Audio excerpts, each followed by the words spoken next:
Baik, saya akan mencoba untuk berbicara tentang kesadaran, kehendak, dan cinta berdasarkan pemahaman saya. Terkait dengan kesadaran, sudah kita bahas dari sebelum-sebelumnya di bab 1 bahwa subjek itu sangat identik dengan kesadaran. Kenapa di sini kesadaran dihubungkan dengan kehendak? Karena ketika seseorang kehendak itu identik dengan adanya kesadaran. Jadi kalau orang itu tidak sadar, maka dia lebih identik dikatakan bahwa dia dalam keadaan berkehendak, bukan berkeinginan. Jadi kehendak itu beda dan keinginan. Kalau kehendak itu selalu diiringi dengan intention atau niat, dan power. Power itu isinya adalah tindakan atau action. Ya. Nah, kemudian terkait dengan keinginan, kalau keinginan itu lebih kepada hanya hasrat, tapi belum tentu dia akan melakukannya. Seperti yang sudah tadi Elva katakan, kehendak itu lebih kepada sesuatu yang ada, dia memiliki usaha. Kalau saya berkehendak untuk menuju suatu tempat, maka di sana saya akan merasa bahwa saya itu harus sampai di sana. Saya memiliki keinginan kuat.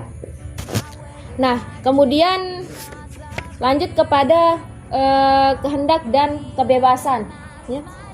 Karena kehendak ini awalnya sebelum diwujudkan dalam bentuk tindakan, dia bermain di ranah inherent atau dalam diri manusia itu sendiri, dalam diri subjek. Jadi semua subjek itu berhak atau bebas untuk berkehendak. Tapi kehendaknya itu ada juga yang menghalangi. Apa yang menghalangi? Yaitu hak-hak yang dimiliki oleh individu atau subjek lain. Jadi ada kebebasan dan ada juga batasnya. Batasnya apa? Batasnya adalah dia tidak boleh melanggar hak-hak yang dimiliki oleh orang lain. Ya. Kemudian jadi kita berhak atau bebas untuk memikirkan apapun yang kita kehendaki. Kita bebas untuk berkehendak, tapi tidak selalu bebas untuk melakukan atau action atau bertindak terkait dengan kehendak kita itu sendiri. Nah, kemudian lebih lanjutnya lagi, kehendak itu akan mempengaruhi, saya kira kehendak akan berpengaruh terhadap hasil. Karena ketika seseorang berkehendak, maka dia akan berusaha secara penuh untuk di dalam tindakannya. Jadi karena dia sudah diawali dengan niat tadi, sudah saya katakan bahwa kehendak itu identik dengan diawali dengan niat, dan dia punya tujuan yang benar-benar itu dia anggap sebagai tujuannya. Jadi ada niat dan tujuan. Nah, kemudian tadi saya bilangnya kehendak karena didasari dengan niat, maka itu lebih kuat dibandingkan dengan keinginan. Kemudian ketika seorang berkehendak, dia akan lebih condong kepada melakukan atau bertindak dengan suatu hal itu lebih sepenuh hati dia melakukannya.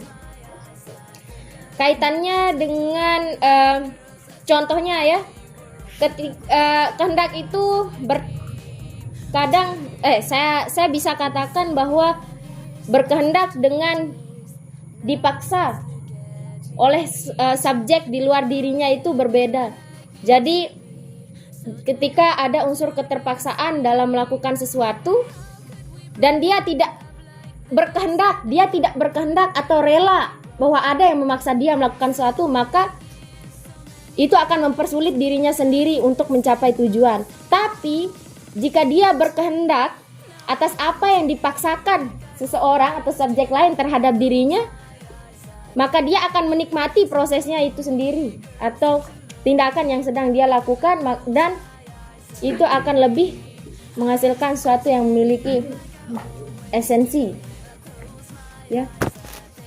Contohnya kalau di buku dicontohkan ketika orang yang sedang berada dalam penjara, dia sebenarnya dia harus merasa tersiksa ketika dalam penjara, tapi karena dia merasa bahwa baik saya berkehendak, dia lebih condong kepada rasa ikhlas. Saya kira kalau kehendak itu dia menerima kondisinya di saat itu dan berusaha untuk mencapai tujuannya. Dia tetap jalani apa yang ada dalamnya. Dia ikhlas, maka dia akan bisa menikmati apa yang dia kehendaki. Sekalipun itu berawal dari keterpaksaan, dia dipaksa untuk dipenjara, tapi karena dia berkehendak atau ikhlas untuk berada di penjara, maka dia akan tetap bisa menjalani atau memperkuat dirinya menuju tujuan itu sendiri. Kemudian yang terakhir adalah cinta. Saya kira cinta bisa mempengaruhi kehendak seseorang, karena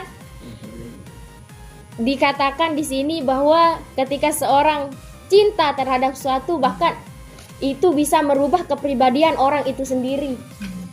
Semakin besar cinta yang dia miliki, maka akan semakin besar kemungkinan progres terjadi dalam dirinya.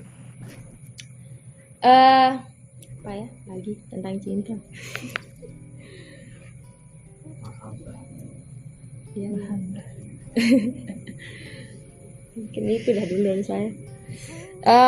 Jadi mungkin kesimpulannya, subjek bebas untuk berkehendak, hanya saja kebebasannya itu terbatas ketika ada orang lain atau subjek lain yang kira-kira terganggu terhadap kehendaknya itu. Kemudian cinta dan kehendak saya kira itu sangat berkaitan. Ketika seseorang cinta terhadap misalnya suatu pekerjaan, maka dia akan berkehendak atau rela untuk melakukan pekerjaan itu dengan sepenuh hatinya. Terima kasih, itu dari saya. Kurang lebihnya saya mohon maaf. Assalamualaikum warahmatullahi wabarakatuh. Waalaikumsalam warahmatullahi wabarakatuh. Terima kasih.